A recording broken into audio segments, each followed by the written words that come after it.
If you're a fan of the PWHL, and we know there are gajillions of fans right across this country. We saw that in the inaugural season. You're going to have to make some more room in the closet this morning.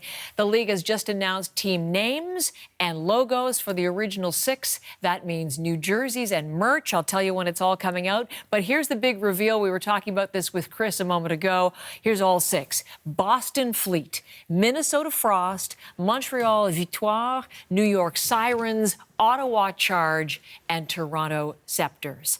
Jana Hefford is in with me, Senior Vice President of Hockey Operations for the PWHL. Big day, and thank you for coming in. Thanks for having me. We were revealing them with Chris a few minutes ago, but on Friday, here on this show, we were having a great time guessing because you dropped the hint what they were going to be. We were all wrong on all of them. So here they are, for real. So I'm going to say the names. You tell me a little bit about what they're conjuring up, each of the names. Sure. Boston Fleet.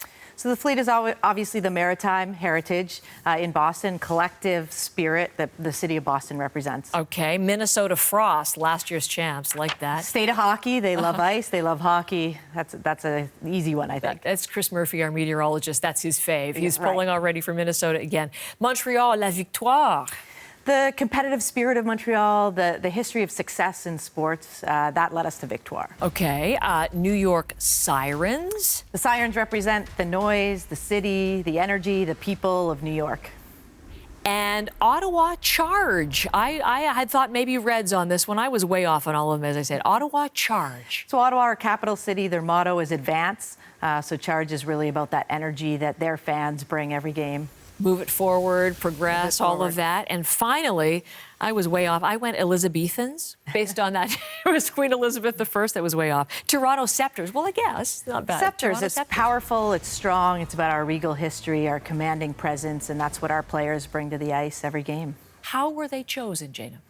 It's been a long process. It's been a labor of love for our team and specifically, our marketing and branding folks. And we started with the discovery phase where we talked to fans and players and employees and people in different markets and really tried to zero in on how we could make these names resonate.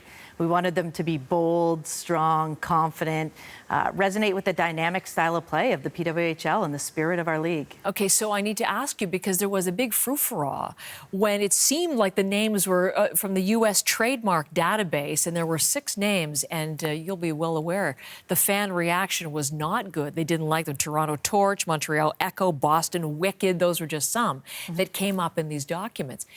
Were those original suggestions that you changed based on the lack of fan support, or was that like a red herring and you were never going after those six to begin with? What happened there? Well, you know what? This is quite a process to come up with a name that's going to resonate with people and resonate with cities. And so that was just the beginning of the process. This has started when the league launched in August of last year, and it's been that long as we continue to build these brands. So this was a bit of a do-over. You just there was revisited various phases. It was something we didn't want to rush, and we wanted to make sure we got it right. So as we moved through the discovery phases and talked to people, and we just felt like we wanted to take our time to really do the work that needed to be done to get them right. And so that's led us to where we are today. And what do you think of the six? I love them. I've had a chance to see them and start to feel what they're about. And of course, names, until they are something to you, they're just a name. But we're excited to bring these to our fans. And the way our fans rallied around season one when we were just PWHL Toronto or PWHL Ottawa, now they have a brand and identity that they can really be creative with and have fun with. And I think one of the things I really love is that our primary colors remain the same. So if you're wearing that original Toronto blue, you are going to be a founding fan. We're going to know you were there since the beginning. But that blue is now in our new logo. And that's true across all six markets. So the original color stays, and then you're incorporating some secondary colors as well. Exactly. You said the word identity, and that's really what a logo and a jersey is, isn't it? It really says the essence of the team and the players on it. That's right, and it's something that the players are going to be proud of to step on the ice, and then of course our fans. Do you think so? Too. What kind of reaction are you hearing from the women? I was with Natalie Spooner this morning, and she loved the Sceptres and can't wait to really be creative with that and play with that. She was talking about what she might do with her stick or something like that. So I think all of our players are going to really embrace these and run with them. And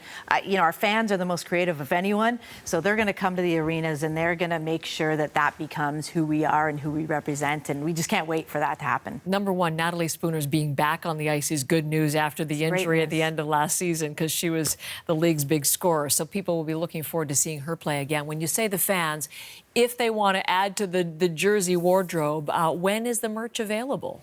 So our jerseys won't be available or launched, so nobody's seen the jerseys yet until the end of October, or at least before the season starts. In terms of other merch, it's available now.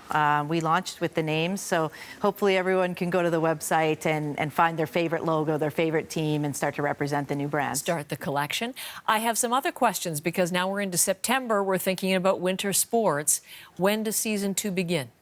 So season 2 will begin earlier than the first season. So we started January 1 last year. So our schedule is not complete yet. There's a lot of moving parts that we're finalizing. And so that'll be available soon, but it'll be earlier than January 1st. And we've now moved into some new venues, which is really exciting for us. So, of course, our fan response was incredible in year 1. So we want to make sure there's more room, more capacity, more opportunity for fans to see the games. So here in Toronto, the Sceptres will be home at Coca-Cola Coliseum. And Capacity the Montreal, 8,500, I think, somewhere around that's there. Correct. Yes. So much bigger than where we were. And in Montreal, the Victoire will be in Place Belle, which is also significantly larger than their original home venue of Verdun. So excited that more people will get to witness and be a part of the PWHL. So, earlier start.